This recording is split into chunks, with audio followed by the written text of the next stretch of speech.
इस प्रकार के सवाल और विचार एक ऐसी मानसिकता से आते हैं जो संगठित धर्मों से पैदा हुई है।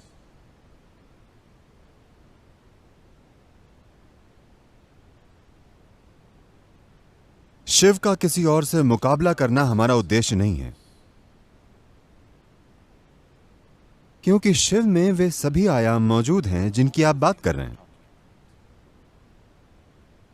Just one little dimension. कुछ लोगों ने केवल एक पहलू ढूंढा और उस पर बात करके वे लोकप्रिय हो गए। मैं उनके महत्व को कम नहीं बता रहा, वे सभी शानदार लोग हैं जिन्होंने मानवता के लिए बहुत कुछ किया। लेकिन मैं कह रहा हूं, बोध और अनुभूति के हिसाब से उनके जैसा कोई भी नहीं हुआ। और मैं सिर्फ बोध को महत्व देता हूं, और आपको भी यही करना चाहिए। बाकी सब बनाया जा सकता है। वे चीजें तो बस तामझाम हैं। तो आप ज़ेन के बारे में बात कर रहे हैं। खुद शिव से बड़ा ज़ेन मास्टर कौन हो सकता है?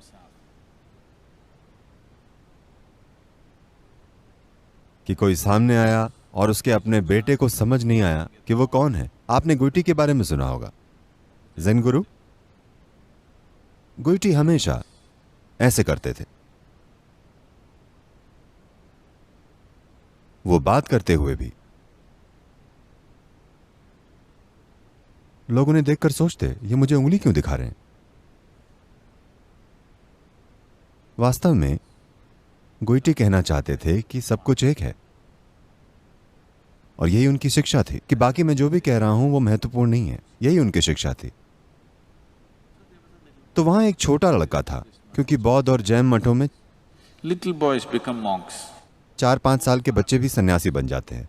तो ये छोटा बच्चा मठ में बड़ा हो रहा था और गुइटी को देखकर वैसी ही हरकतें करने लगा। तो ये बच्चा उंगली दिखाते हुए घूमता रहता था। अगर कोई कुछ कहता तब भी। गुइटी ने भी ये सब देखा। उन्होंने उसके 16 साल के होने तक का इंतजार किया। एक दिन उन्होंने बच्चे को बुलाया और ऐसे किया। उस बालक ने भी आदत के अनुसार वैसे ही किया, क्योंकि वह हर जगह यही करता था। तब गुइटी ने एक चाकू निकाला और लड़के की उंगली काट दी। और कहते हैं कि लड़के को आत्मज्ञान प्राप्त हो गया।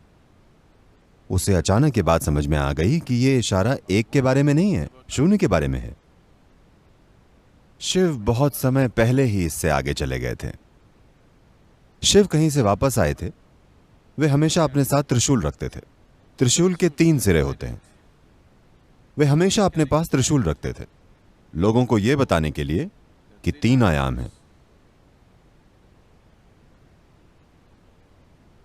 आप, या आपके होने का तरीका, और वो जो आपको पता है, और वो जो आपको नहीं पता, और वो जो आपको नहीं पता उसका महत्व सबसे ज्यादा है। आपकी जानकारी का महत्व नहीं है। एक दिन शिव काफी लंबे अंतराल के बाद कहीं से वापस लौटे। उन्होंने अपने पुत्र को पहले कभी नहीं देखा था, जो अब 10-11 साल का हो गया था। जब शिव लौटे तो इस छोटे से बच्चे के हाथ में एक छोटा त्रिशूल था, जिससे वो शिव को अंदर जाने से रोक रहा था। शिव ने बच्चे को देखा और उसका सिर काट दिया। उसका त्रिशूल नहीं छीना।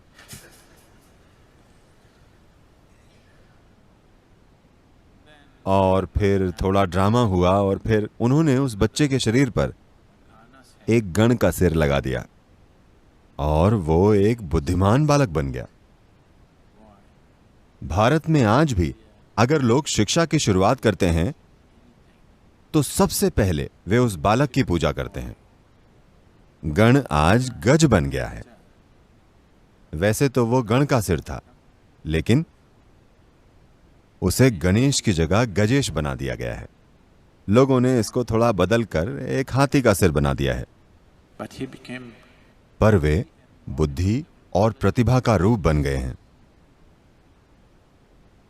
कहते हैं ऐसा कुछ भी नहीं है जो उन्हें ना पता हो। तो ज़ेन यहीं से शुरू हुआ था।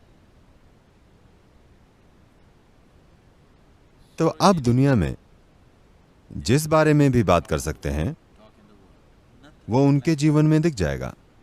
वे बहुत जटिल और पूर्ण हैं, और उन्होंने कोई शिक्षा नहीं दी, उन्होंने सिर्फ तरीके बताए। ये सबसे महत्वपूर्ण बात है। औरों के पास शिक्षा थी, कितनी उंगलियां काटी जा सकती हैं। क्या आप ऐसे किसी तरीके को अपना सकते हैं? क्या आप गोइटी के उंगली काटने का तरीका सभी पर लागू कर सकते हैं? एक बालक की उंगली काट दी गई और उसे आत्मज्ञान मिल गया। अगर आप ज्यादा उंगलियां काटेंगे तो आपके पास केवल अपंग मनुष्य होंगे, इससे ज्यादा कुछ नहीं। तो शिव ने कोई शिक्षा नहीं दी, केवल तरीके बताए, और ये तरीके पूरी तरह से वैज्ञानिक हैं। शिव ने 108 रास्ते बताए और उसमें 6 और जोड़कर कहा कि 112 तरीके हैं। 112 इसलिए क्योंकि हमारे शरीर में 114 चक्र हैं, उनमें से 2 शरीर के बाहर मौजूद हैं। शिव ने कहा कि वे 2 चक्र सिर्फ उन लोगों के लिए हैं जो शरीर से परे हैं। इंसानों के लिए केवल 112 रास्ते हैं, और उन्होंने इस जीवन को बनाने वाले उन 112 आयामों का इस्तेमाल करने के स्पष्ट तरीके बताए, और यह बताया कि कैसे हर एक तरीके का इस्तेमाल करके आत्मज्ञान पाया जा सकता है। एक खूबसूरत कहानी है। जब शिव 7 ऋषियों को जीवन की बनावट के बारे में सिखा रहे थे, तो इस दीक्षा का एक गवाह भी मौजूद था। वो गवाह आनंद तीर्थ की तरह नहीं था, वे पार्वती थीं। वे आत्मज्ञान प्राप्त कर चुकी थीं। शिव ने पार्वती को बहुत ही अपनेपन के माहौल में आत्मज्ञान तक पहुंचाया था। पर जैसे ही शिव 7 ऋषियों के साथ बैठे, वे एक खोज के बिल्कुल अलग आयाम में उतर गए। पार्वती के लिए बहुत रोचक था कि जो अनुभव उन्हें इतनी आसानी से मिला, वो इतनी जटिल प्रक्रिया है। तो शिव ने अलग अलग आयामों के बारे में समझाते हुए कहा, मनुष्य 112 तरीकों से आत्मज्ञान प्राप्त कर सकता है। पार्वती ने एक महिला, एक आत्मज्ञानी और सबसे बढ़कर उनकी पत्नी होने के नाते कहा, 112 ही क्यों, और भी तरीके होंगे। शिव जीवन की बनावट के बारे में समझा रहे थे, वे जीवन की खोज कर रहे थे, वे कोई शिक्षा या फिलॉसफी नहीं दे रहे थे। तो इस खोज के बीच में उन्हें लगा कि शांति भंग हो रही है।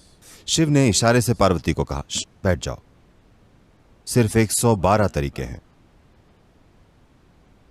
क्योंकि वे कुछ सिखा रहे थे और कोई कुछ अलग बात कर रहा था, एक निजी बात, एक मनमानी बात। तो वे बोले, बस 112 तरीके हैं। वो बोली, मैं और भी ढूंढूंगी। शिव ने कहा, तुम जाओ और ढूंढो। फिर पार्वती वहां से चली गई। वे पहले ही आत्मज्ञानी थी और आत्मज्ञान प्राप्त करने के अलग अलग तरीके खोजने लगी। कहते हैं काफी सालों की साधना के बाद वे वापस आईं। शिव तब भी सप्तऋषियों से बात कर रहे थे। पत्नी होने के नाते वे उनके पास बैठ सकती थीं, पर उनसे एक सीढ़ी नीचे बैठी। वे हार गई थीं। वे चाहती थीं कि सिर्फ शिव को पता चले, ना कि सप्तऋषियों को। वो बस आईं और अपनी हार मानने के लिए थोड़ा नीचे बैठ गईं कि जो चुनौती उन्होंने दी थी वो उसमें हार गईं।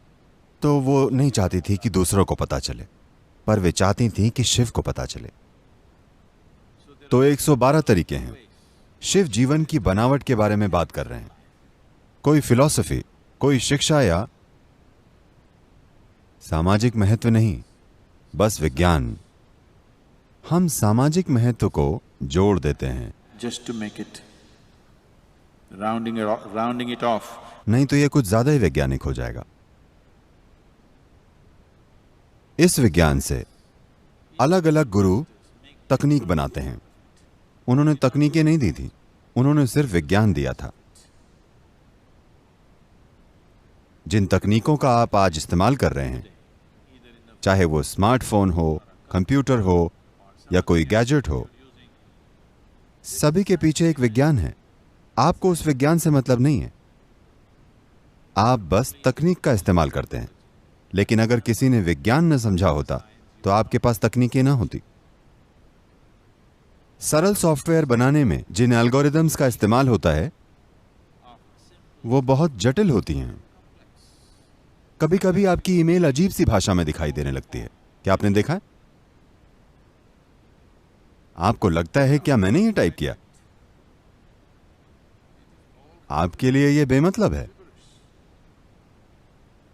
लेकिन किसी और के लिए इसका मतलब है। इसी वजह से यह काम करती है। Now, यहां हम केवल ध्वनि तरंगें या साउंड वेव्स का इस्तेमाल कर रहे हैं। जब मैं बोलता हूं तो ये एम्पलीफायर्स मेरी आवाज को बढ़ा देते हैं और ये ध्वनि तरंगों के रूप में फैलती हैं। मान लीजिए यदि मैं आपसे फोन पर बात कर रहा हूं तो मेरी बात ध्वनि तरंग नहीं बनेगी, ये इलेक्ट्रोमैग्नेटिक वेव बन जाएगी और वहां पहुंचकर ध्वनि तरंग बन जाएंगी।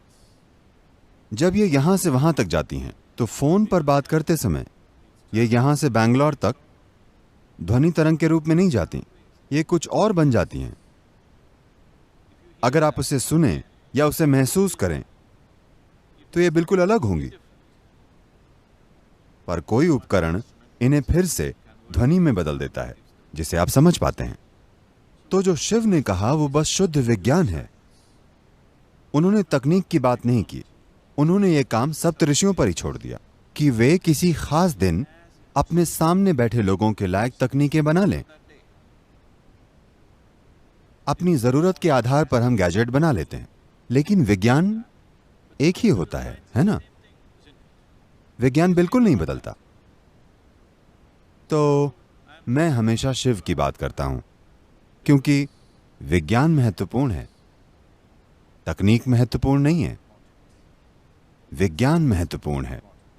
तकनीक बनाई जाती है, तकनीक हम खुद बनाते हैं क्योंकि एक मूल विज्ञान है, उसका इस्तेमाल करके हम कुछ बना लेते हैं। जिन उपकरणों का आज महत्व है शायद कल उनका महत्व ना रहे। ऐसा हो चुका है ना? कितने गैजेट जो हमें बहुत उपयोगी लगते थे वो अब उपयोगी नहीं रहे क्योंकि नए गैजेट आ गए हैं, लेकिन विज्ञान नहीं बदला। तो किस तरह के गैजेट हम बनाते हैं यह इससे तय होता है कि हम किसके लिए बना रहे हैं और इस समय किस चीज की जरूरत है। तो इस संदर्भ में जिन अन्य गुरुओं का नाम आप ले रहे हैं उन गुरुओं में और जिन्हें आप आदि योगी कहते हैं में बहुत बहुत बहुत बड़ा अंतर है। वे सभी तकनीकी लोग हैं। उन्होंने इसका एक आयाम समझा और उस पल उनके सामने बैठे लोगों के लिए एक खास तकनीक बना दी। वे लोगों के काम आई और उस पल यही बात जरूरी थी। पर हम आदि योगी को वैज्ञानिक आधार की तरह देखते हैं। आज ये महत्वपूर्ण है। आज जब मानवता बहुत से कारणों से ऐसी स्थिति में पहुंच गई है, यह जरूरी है कि इसके मूल विज्ञान को मजबूत किया जाए।